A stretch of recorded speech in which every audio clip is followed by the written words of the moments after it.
ساری صلاحیت سے کوئی فائدہ اٹھا، آج تک وہ اپنے گاؤں میں پھر نہیں جا سکا. جب بھی جاتا ہے لوگ کہتے ہیں یہ بگڑا ہوا ہے.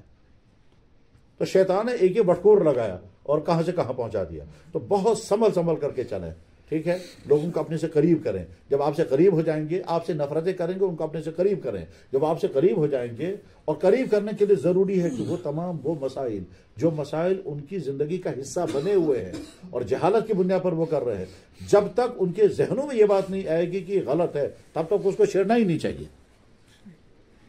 تب تک وہ چھیڑنا ہی نہیں چاہیے. ہمارے علماء میں سے ایک مولانا ہے، ابھی زندہ ہیں. ان کے گاؤں میں بڑی بدعتیں ہوتی تھی. وہ دیوبند سے آئے، ہفتوں میں تھے یا دورے میں تھے، پہنچ گئے گاؤں میں. وہاں گاؤں کے باہر کوئی مزار تھا، وہاں وہ دھاگے باندھے ہوئے تھے. وہ آئے اور آگ لگا دی. اب وہ جھاڑیاں بھی جل گئی، وہ بھی جناب جو ہی گاؤں والوں کو پتا چلا وہ ڈنڈے لے کر آ گئے. اور ڈنڈے لے کر آگے مولانا صاحب کا اپنے گھر بھی نہیں جانے دیا. اور اسی وقت وہاں سے نکلے تو پہنچ گئے پھر دیوبند. حضرت مفتی محمود صاحب نور اللہ برکاتہ وہاں تھے. یہ جا کر کے السلام علیکم. حضرت نے فرمایا خیریت ہے؟ وعلیکم السلام. تم تو گھر گئے تھے. کہنے لگے جی حضرت گیا تھا. کہا پھر کیا ہوا؟ کہنے لگا وہاں تو گاؤں والے ڈنڈے لے کر آگے مجھے. فرمایا کیوں؟ کہنے لگے جی میں نے یہ کیا تھا. حضرت نے فرمایا تو بھیڑیا ہے کیا؟ کہنے لگا حضرت میں نے کیا کیا؟ کہنے لگے بھیڑیا یہ کام کرتا. تجھے کس نے کہا تھا وہ ان کو آگ لگانا؟ وہ تو پہلے لوگوں کو اپنے سے قریب کرو. پھر حضرت نے عجیب جملہ فرمایا. کہتے ہیں اپنے آپ کو لوگوں کی نظروں میں اتنا قابل اعتماد بناؤ کہ وہ اپنے عقیدے سے زیادہ تم کو اہمیت دینے لگیں. تب جب تم بات کہو گے تب وہ چھوڑے گا. جس چیز کو ساری زندگی دین سمجھ کر رہا ہے، آپ کی ایک تقریر سے وہ کیسے چھوڑ دے گا اسے؟ ہم کوئی کام کر رہے ہیں دین سمجھ کر، ٹھیک ہے نا. آج اگر کوئی آدمی اگر ہمیں کہے گا یہ غلط ہے تو ہم چھوڑ دیں گے. تو ایسے ہی وہ بیچارہ سیدھا سادہ آدمی ساری زندگی کام کر رہے ہیں دین سمجھ کر. تو دین سمجھ کر وہ کہتے ہیں جناب ہماری مشکلات حل ہوتی ہیں فلانے بزرگ کے قبر پر ہم کو دھاگا باندھنا ہے پھر اولاد ملے گی، دھاگا باندھنا ہے پھر بیمار ٹھیک ہوگا. وہ تو دین سمجھ کر رہا ہے. ہم کھڑ سے جا کر کہیں گے کچھ نہیں ہوگا، وہ کہیں گے یہی غلط ہے، بزرگ تو ہمارا بزرگ ہے. تو جب تک وہ اس خیر پر نہیں آئے گا، جناب والا جو وہ خیر پر آئے گا وہ خود بخود چھوڑ دے گا. وہ خود بخود چھوڑ دے گا. ہمارے علاقے میں ایک بدعت ہوا کرتی تھی، اب وہ شاید ختم ہو گئی. وہ کیا ہے، ایک خاص دن آتا تھا اور پھول جمع کر کے قبروں پر ڈالتے تھے. اچھا تم روہن پوش خبر یا بھائی شاہ کن کی شاہ کوئی نہیں. ہاں تو یہاں نہیں ہے. ادھر ہمارے ڈوڈا کشتواڑ کے کچھ علاقوں میں روہن پوش اسے کہتے تھے. ہمارے والد بڑے شوق سے کرتے تھے. وہ کہ جناب ایک خاص دن آئے گا، اس دن وہ حلوے بنیں گے گھر میں، پھر انڈے ونڈے بھی لاتے تھے، اس کے بعد پھر پھول جمع کرتے تھے، پھر جا کر قبروں پر ڈالتے تھے اور کہتے تھے یہ سارے قبر والے انتظار میں رہتے ہیں کب آئے گا وہ دن اور ہماری قبروں پر پھول ڈالے جائیں گے. پھر گھر آ کر کے ہم حلوے کھاتے تھے خود ہی. ٹھیک ہے بس. ایک مولانا صاحب آئے. اس مولانا صاحب نے سمجھدار تھے، انہوں نے نہیں کہا یہ غلط ہے، یہ نہیں کہا غلط ہے یہ. انہوں نے کہا اپنا بچہ مجھے دے دو، اس کو دیوبند لے جاؤں گا میں. انہوں نے کہا لے جاؤ. چلا گیا میں دیوبند. میں دیوبند سے پڑھ کر کے آ گیا تو خود بخود ہمارے سامنے چھوڑ دیا اس کو. کسی نے نہیں کہا ان کو کہ غلط ہے. کہا وہ انہیں ایک دفعہ دیوبند کا سفر کیا، واپس آئے تو جا کر اچھا دیوبند کا قبرستان جب دیکھا، مزار قاسمی، ٹھیک مزار قاسمی کے انوارات ہیں جناب. واپس آ کر کے کہنے لگا کچھ نہیں ہوتا، یہ روہن پوش پورے گاؤں سے ختم کرتے خود. اگر وہ پہلے دن آ کر مولانا صاحب نے کہا تھا یہ غلط ہے تو والد صاحب اڑ جاتے، اور جب اڑ جاتے تو اور زیادہ پختگی کے ساتھ کرتے ہیں. غرض یہ کہ بڑی حکمتوں کے ساتھ آپ کو کام کرنا ہوگا. عقل مند انسان وہ ہے کہ جو بڑے خیر کی وجہ سے چھوٹے شر کو زبان پر نہ لائے تاکہ وہ بڑا خیر مجھے حاصل ہو جائے. آپ کسی علاقے کے دین کے مقتدا بن جائیں گے، اس وقت تک آپ مت بولیں ان تمام مسئلوں کو جن مسئلوں کی وجہ سے لوگ آپ سے متنفر ہو جائیں گے اور آپ کے نزدیک نہیں آئیں گے. بہرحال یہ منتشر باتیں آپ حضرات کی خدمت میں جو اللہ تعالیٰ ذہن میں ڈالی. ہاں بہت شکر پڑیں. آپ کے ذریعے سے اس علاقے میں نمازیں ہیں، اذانیں ہیں، مکتب ہیں، جنازے ہیں، سنت زندہ ہوگی، اور آپ ہی لوگوں کے ذریعے سے گھروں کی بدعت ختم ہوگی. آپ ہی ہر لوگوں کے ذریعے سے مستورات میں دین پہنچے گا، نئی نسل دیندار بنے گی. اور اس کے لیے بڑی حکمتوں کی ضرورت ہے. زیادہ سے زیادہ لوگوں کو اپنے سے قریب کریں. قریب کرنے کے طریقے بھی عجیب ہیں، میں بتاتا ہوں. فرض کیجئے ایک آدمی کے گھر میں کوئی بیمار ہے اور وہ آپ سے دور ہے، آپ کے مسلک سے دور ہے. آپ مسلک کو بالکل مت چھوڑو. جو ہی وہ ملے گا آپ اسے کہیے یار سنا آپ کے یہاں کوئی بیمار ہے؟ ہاں ہاں جی بیمار ہے. کہنے لگا میں آؤں گا وہاں ضرور. آپ چلے گئے, اس کو دم کیا, پانی پڑھ کر کے دیا, دعائے شفا مانگی, ٹھیک, ان کو تسلی دی. تسلی دینے کے بعد اس کی جو نفرت ہے وہ کم ہو جائے گی. اس کے بعد دوسرے دن پوچھا بھائی بیمار کا کیا حال ہے, ٹھیک, وہ کہہ گیا جی ٹھیک ہے بھائی میں پھر آؤں گا, میں بچے لے کر کے آؤں گا, تھوڑا وہاں ہم آیات پڑھیں گے, پھر اس کے لیے دعائے شفا کریں گے, وہ اور ٹھنڈا ہو. پھر 2-4 مرتبہ جب آپ یہ کہیں گے نا, اس کی نفرت کم ہو جائے گی. پھر خدا نہ خواستہ اگر وہ بیمار زیادہ نازک ہو گیا, بار بار اس کے پاس گئے, اس کو تسلیاں دی, اس کو اس کے لیے دعائے شفا کی. بعد میں شفا اللہ نے دینی ہوگی تو دے گا, نہیں دینی ہوگی تو لے جائے گا, لیکن اس کے دل میں آپ کی قدر آ جائے گی. اب وہ وفات پا گیا, وفات پانے کے بعد اب سب سے پہلے آپ پہنچے, بھائی میں تعزیت کرتا ہوں, تمہارے یہاں وفات ہو گئی ہے, میں دعائے مغفرت بھی کرتا ہوں, تعزیت بھی کرتا ہوں, ان کے بچوں کی ہمدردی کرنا. پھر 2-4 مرتبہ جو ہی آپ جائیں گے نا تو جناب اس کی نفرت ختم ہو جائے گی اور آپ کا ہمدرد بن جائے گا. طے ہے یہ, حکمتیں اپنانی چاہیے. اللہ کے نبی اللہ کے نبی کی عجیب عجیب حکمتیں ہوتی تھی, اپنے حیران ہو جاتی ہیں.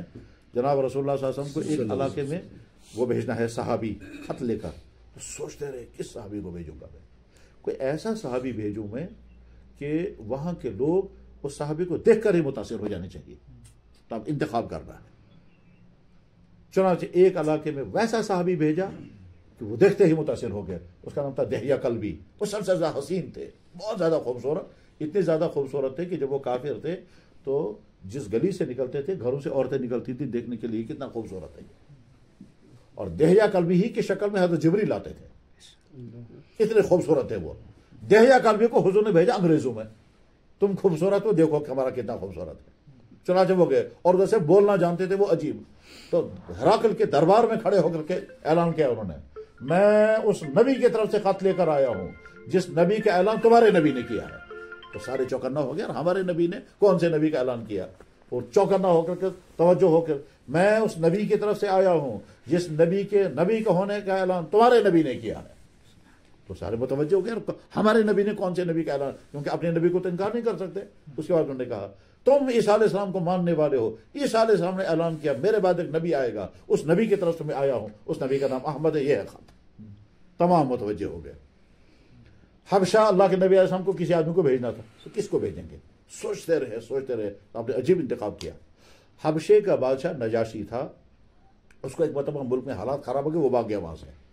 تو جان بچانے کے لیے قبیلے کے ہاں چھپ گیا اور مہینوں یا سالوں وہاں چھپا رہا. اس کے بعد واپس گیا تو پھر حبشے پر قبضہ کر لیا. ٹھیک ہے, اللہ کے نبی نے اسی خاندان کا آدمی تیار کیا, تم خط لے کر کے جاؤ گے, تاکہ جو ہی وہ تمہیں دیکھے گا تو اس کے ذہن میں آئے گا یہ وہ خاندان ہے جس خاندان نے مجھے پناہ دی تھی. ٹھیک, جو ہی وہ صحابی گئے تو ایک دم کھڑا ہو گیا, کہنے لگا آپ آئے ہیں, تم کو پتا ہے تمہارے خاندان نے مجھے سہارا دیا تھا اور اتنے مہینوں تک مجھے اپنے گھر میں چھپایا تھا, کیا حکم ہے؟ کہ میں حضور کا خط لے کر آیا ہوں. اب اگر اسے خط نہیں بھی لانا تھا, لیکن آدمی ایسا بھیجا حضور نے, اس کا نام تھا عمرو بن امیہ زمری رضی اللہ تعالیٰ عنہ. اس کے بعد پھر اس نجاشی نے جب خط لکھا تو لیا, پڑھا, آنکھوں سے لگایا, پھر جواب لکھا تھا, کاش میں آپ اسلام قبول کرتا ہوں, آپ کو نبی مانتا ہوں, میں کوشش کروں گا آپ کی خدمت میں حاضر ہو جاؤں گا, اور اگر میں آپ کی خدمت میں حاضر ہو گیا تو آپ کے نالین مبارک کو بوسا دوں. وَقَبِّلَنَّ عَلَيْكَ, آپ یعنی یہ تو ہمت نہیں کر سکتا کہ آپ کے پیشانی کو یا آپ کے ہاتھوں کو بوسا دوں گا, آپ کے نالین مبارک کو بوسا دوں گا. لَقَبِّلَنَّ عَلَيْكَ, آپ کے نالین مبارک کو تقبیل کروں گا, بوسا دوں گا. تو غرض ہے کہ حکمتوں کے ساتھ کام کرنا ہے, اور اس حکمتوں کے ساتھ کام کرنے کے نتیجے میں پھر قبولیت بھی آئے گی, مقبولیت آئے گی, اور جب لوگوں کے دلوں میں آپ کی محبت آئے گی پھر دیکھیں گے آپ کیسے آپ اپنی آنکھوں میں بٹھائیں گے. بس انہی منتشر باتوں کے ساتھ یہ مجلس ختم کرتے ہیں. دعا کریں, اور دعا میں اپنے لیے بھی, اس پورے علاقے کے لیے بھی. میرے بھائی, ہم تو بار بار سوچتے ہیں یار, اس طرح کے دور دراز علاقوں میں اگر ہمارا مسلمان اپنی ایمان کے ساتھ بچ پائے گا تو وہ آپ ہی حضرت کے ذریعے سے. کیوں؟ جو علماء بڑے بڑے علماء ہیں وہ آ نہیں سکیں گے, آئیں گے تھوڑی سی بات کر کے پھر واپس جائیں گے. میدان تو آپ ہی لوگوں کے ہاتھ میں ہے. یہ سمجھو, بس آپ اپنے آپ کو یہ ذہن میں رکھو کہ ہم حضور کی طرف سے نمائندہ ہیں یہاں اس علاقے میں. حضور کے دین کو ہم مٹنے نہیں دیں گے, حضور کے دین کی حفاظت ہم کریں گے, امت مسلمہ کے بچوں کو ہم دین پڑھائیں گے. یہ بچہ کل کو اشہد ان لا الہ پڑھنے والا ہوگا, ذریعہ میں بنوں گا, اور جب اشہد ان محمد رسول اللہ اس پہاڑی پر کوئی اللہ اکبر بخاری میں حدیث ہے جب کسی پہاڑ پر اشہد ان محمد رسول اللہ کی آواز بلند ہوتی ہے تو دوسرا پہاڑ فخر کرتا، دوسرا کیا کہتا ہے، وہاں تمہارے پاس ایک آدمی آ گیا جس نے نبی کا نام وہاں بلند کیا، میں تو ساری زندگی سے انتظار میں ہوں، کوئی یہاں سے بھی گزرتا پر کوئی نہیں آیا۔ پھر یہ پہاڑ اس پر فخر کرتا ہے کہ یہاں تو اشہد ان لا الہ الا اللہ اشہد محمد رسول اللہ پڑھا گیا۔ میں ایک دفعہ اپنے والد کے ساتھ جنگل میں گیا، 10-11 بجے کا وقت تھا، تو چڑھے اوپر پہاڑ پر، اور وہاں بہت گھنا جنگل تھے، کائرو کے درخت اور دیودار کے درخت، ٹھیک، تو 10-11 بجے انہوں نے اذان پڑھنی شروع کی، تو میں نے کہا بچی ابھی ظہر کا وقت نہیں ہوا، کہنے لگا بابا سچی نے پتا بس اب تم کو پتہ نہیں۔ میں نے کہا کیوں اذان پڑھی؟ کہنے لگا میں نے کہیں سنا ہے کہ ان جنگلوں میں جب اذان پڑھی جاتی ہے تو یہ جنگل قیامت کے دن گواہی دیں گے۔ بعد میں نے جا کہا تو بخاری میں حدیث ہے، وہ واقعتاً یہی۔ تو آپ کے ذریعے سے بچے نے کلمہ یاد کیا، وہ اذان پڑھے گا کہیں پہاڑوں پر، وہ بکریوں کے ساتھ ہوگا، اور آپ کے سکھائے ہوئے کلمے کے نتیجے میں، آپ کی سکھائی ہوئی اذان کے نتیجے میں جب وہ کہے گا میں اعلان کرتا ہوں اس کائنات کا خالق و مالک ایک اللہ ہے، اور وہاں دائیں بائیں مندروں میں سجدے ہو رہے ہوں گے بتوں کو، اور وہاں یہ کلمہ شہادت بلند کرے گا، اور وہاں دائیں بائیں جو ہیں وہ پوجا جا رہا ہوگا کسی اور کو، اور یہ وہاں کہے گا اشہد ان محمد رسول اللہ۔ میرے بھائی ظاہری آنکھوں سے ہم کو نہیں سمجھ میں آئے گا یہ کتنا بڑا کارنامہ ہے، لیکن جب حقیقت کی آنکھیں کھلیں گی اور آخر میں دیکھیں گے آپ کو کتنا اجر ملے گا۔ اللہ تعالیٰ شان ہو آپ حضرات کو اس پورے علاقے کے دین کا محافظ بننا اور دین کی اشاعت کا ذریعہ بننے کی تمام صلاحیت نصیب فرمائیں۔ آخر دعوانا یا اللہ۔